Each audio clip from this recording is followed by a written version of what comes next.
Mr. Hevel, Mr. Moore. you have a Kinetics Lab for us. We do. We do have a Kinetics Lab. We're just sorry everybody's not here to do it in person. Yes, we are. Yeah, this is a good one. All right, well, here is our Kinetics Lab. All right, and remember that there's two types of data sets you can collect when it comes to kinetics. There's rate versus concentration data, and, or there's concentration versus time data. This lab is all about concentration versus time, okay? Which will help us come up with the integrated rate law. That's part of all this. But first, we have to tell you a little bit about the mechanics of what's going on here. Normally, we talk about this in class more than we have had a chance to. So what we're doing is we're looking at what's called the absorbance of a solution. Okay, a solution that has color, when light shines through it, it absorbs some of that light. And as it turns out, the concentration of the solution is directly related to the absorbance. The greater the absorbance, the more light absorbed, the greater the concentration of that solution. And so it's a very handy lab technique to measure concentration. So we're going to be shining light through a sample? We are. We're going to use what's called a spectrophotometer to shine light through the sample. And the spectrophotometer is going to measure absorbance for us. Okay. Okay? And we're using something known as the Lambert Law. It is in the Zumdahl book. It's in the appendices. It's on page A18, where they talk about the Lambert Law. Okay? And basically it's saying that absorbance is directly proportional to concentration. Okay, there's a slope value here, but to be honest with you, that's not that important to us in this lab. We're just banking on the fact that absorbance and concentration are directly related. Mm-hmm. Okay? So that would be a good use of our time over the break, is go to page A18 and read all about the Lambert Law. It absolutely could. It's good reading. Yeah. Normally we have a little quiz over it, We do. but we don't have enough time to do all that, unfortunately. Okay? Now, here's another little thing about this lab. Despite our best efforts, Mr. Moore and I do not know the exact chemical reaction that's involved here. Mm-hmm. We really don't know what it is. We've tried and tried. We don't know. But we can still use it to study kinetics, even though we don't know the exact reaction. Okay, so what we have to do here is realize that we're going to treat absorbance as if it were concentration. All right, so what you want to do in this lab when you're looking at the data is just pretend absorbance is molarity. Okay. We're dealing with food coloring here, so Yeah. the darker the food coloring, the more concentrated it is. That's right. If it's twice as concentrated, you get twice the amount of color, you get twice the absorbance. Mm-hmm. Okay, and so what we're really using is just the relationship between concentration and absorbance. Since it's direct, we're treating them as interchangeable. Okay. Okay? Sometimes that's confusing, but it's just the way it is Mm-hmm. for this lab. So the actual chemical reaction is between bleach and green food coloring. And you'll see in a minute, we're going to take some food coloring, we'll dilute it in water, and as soon as we add the bleach, it's going to change color. It's an oxidation reduction reaction of some sort. And right away, the green food coloring is going to turn blue. Mm-hmm. And over time, that blue is disappearing. It's becoming less and less concentrated. And you'll see this when you collect the data. The absorbance is going to continually drop over time. Right?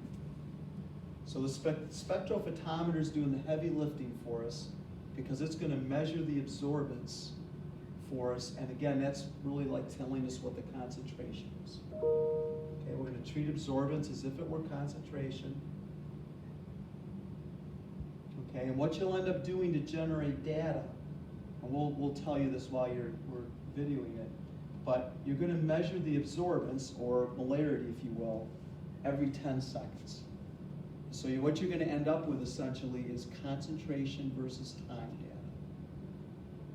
That's what the data that will be generated. Okay, sounds like an integrated rate law set of data. Absolutely. Concentration versus time. And just a quick reminder, when it comes to the integrated rate law, it's all about plotting the data and trying to observe what has the most linear result. So the 3 plots to make are straight up concentration versus time, natural log of concentration versus time, and 1 over concentration versus time. And whichever one is the most linear, that's going to define the order of reaction. This will be 0 order, concentration versus time. ln of A versus time, if it's most linear, is first order. And 1 over concentration versus time, if it's most linear, that would be second order. If you love to graph, this is the lab for you. And who doesn't?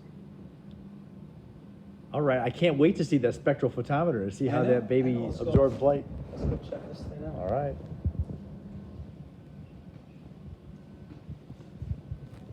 So again, spectrophotometry is very common in any chemistry lab. Yep. Because it's such a useful concept. And a spectrophotometer allows you to set the wavelength. I don't know how well it's going to show up. Yeah, we can see that. Yeah. So this solution absorbs light the best at a wavelength of 635 nanometers. Right. So every reaction that you're going to use a spectrophotometer with, you have to know what wavelength to use. Mm-hmm. Okay. So we can adjust the wavelength. Yeah. We've got these. You see these buttons right here. It says Yeah, we MM. can. So yeah, We you can lower it down if we Right. want. We can raise it back up. Okay, so you set the wavelength, and right here is the absorbance. Right, that A, take a guess, stands for absorbance. All right. Now, to get the machine ready to use, however, you have to first put what's called a blank in. So there's this little cuvette that the solution to be analyzed goes into, and there's a trap door, and there's a well here that is where you place the cuvette. And when the door is closed, the spectrophotometer then is shining light through the sample, and it knows the intensity of light that it's sending into the sample. It measures the intensity that comes out, and from that you can learn the absorbance. Okay? So yeah, we really don't see anything about it except for Yeah. what the absorbance is. We can't see the light shining through it. It's all Yeah, inside it's of all inside. the instrument. Yep. One thing you have to do, though, before you collect your data is you have to do what's called setting the blank. The machine needs to know how much light the water by itself absorbs. Mm-hmm. So the cuvette, the plastic, the water, it absorbs a little bit of light. So I'm going to do that now. I'm just going to put a little tap water in this thing. It's kind of like zeroing out a balance, isn't it? You kind of just letting it know whatever's on it. Yep. That's your baseline. And this is really hard to see. The cuvette has a little tiny arrow on it. How you put the cuvette into the machine makes a difference. There's a little arrow there, which means that has to face forward. So I can just put it in. Okay, and there's a button here, 0 absorbance, 100% transmittance. I'll hit that. Setting blank. Machine kind of growls a little bit. Yep. And now it says 0 absorbance. So it's set that the plastic and the water is not absorbing any light according to the blank that's in there. So now we just have to get our reaction solution ready. So again, this is what you'd be doing here in school. And so we're going to take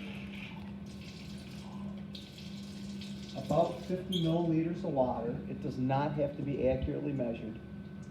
I'm just using a beaker, ballpark 50. We're going to use some green food coloring. Yeah, so in the data table, the volume measurements of the food coloring and the bleach are not going to be important. What is important are the absorbance values you get from the spectrophotometer. That's right. That's right. Exactly right. So I'm going to add 3 drops. 1, 2, 3. You have to be careful. You can't put in too much food coloring. Otherwise, it absorbs so much light that you just don't get a meaningful result out of it. So there's the green food coloring in the water, ready to go. All right, so what's going to happen is I'm going to dump the bleach in. So you've already measured some bleach I already into measured, there, I should show that. You're right, Mr. Moore. The exact amount of bleach, not super important, but you can't use too much or too little. We found about 3 milliliters is a good amount. So that, I'm just trying to ballpark it. You don't have to worry about writing that down. I'm going to dump the bleach in. Right away, you're going to see this turn blue. And then I'm going to transfer some of this solution to the other cuvette that's here. And we're going to stick it into the spectrophotometer. Okay. All right? And so I'm going to take the blank out too right now, so don't forget about that. So the data is going to be, once we get this cuvette in here and the door closed, you're going to want to watch the video and then every 10 seconds record the absorbance you see. Okay?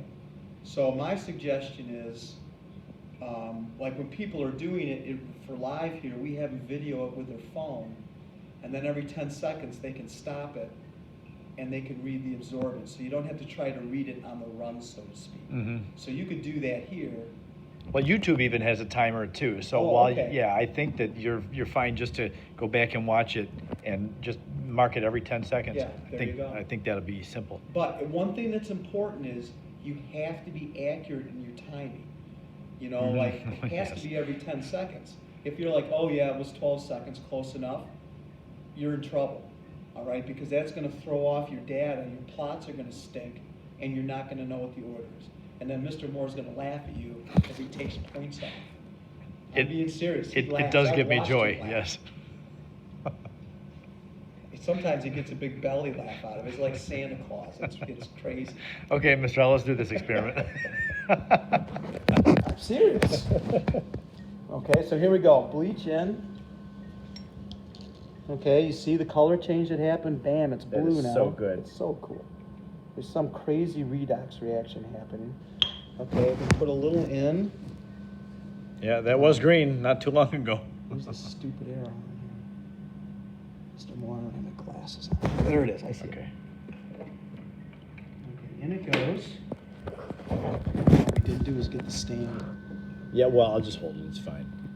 Okay, so every 10 seconds. We're gonna let this go for what, about 3 minutes, right? 3 minutes, yep. Do you have a timer there, like Yep. you know? Okay. So we just turned 13 minutes. Okay.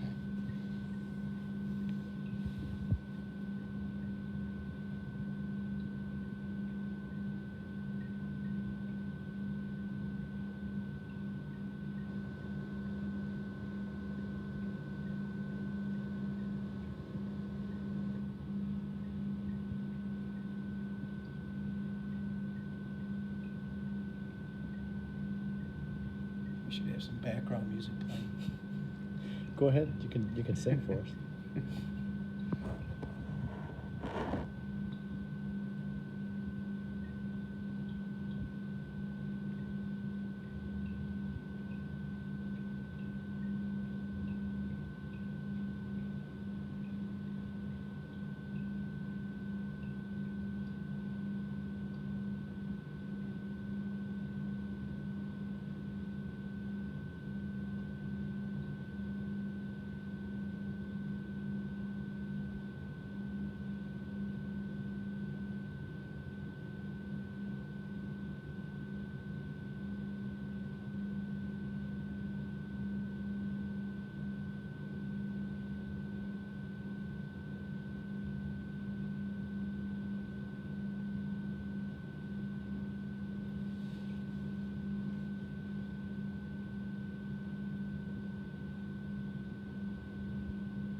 About 1 more minute.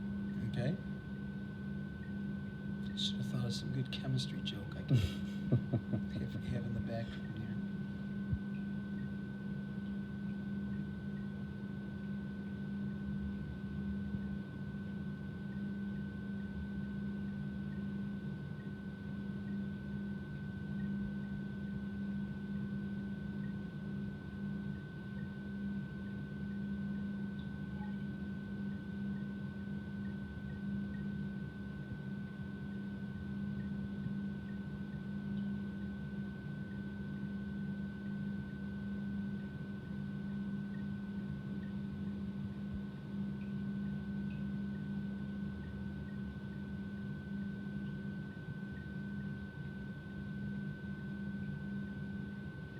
If I were you, I'd probably ask for a spectrophotometer for a birthday gift or something.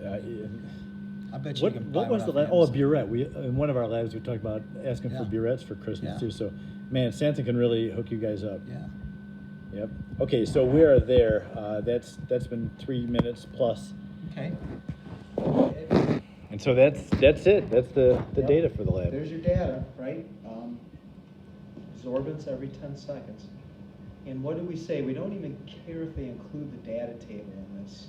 Right. Show the 3 graphs. You got to show the 3 graphs. So we'll post for you what you need to turn in this lab Mhm. because it's not a full write-up lab. All right. Well done, Mr. Hevel. All right, Thank you. Mr. Morris. Good to you.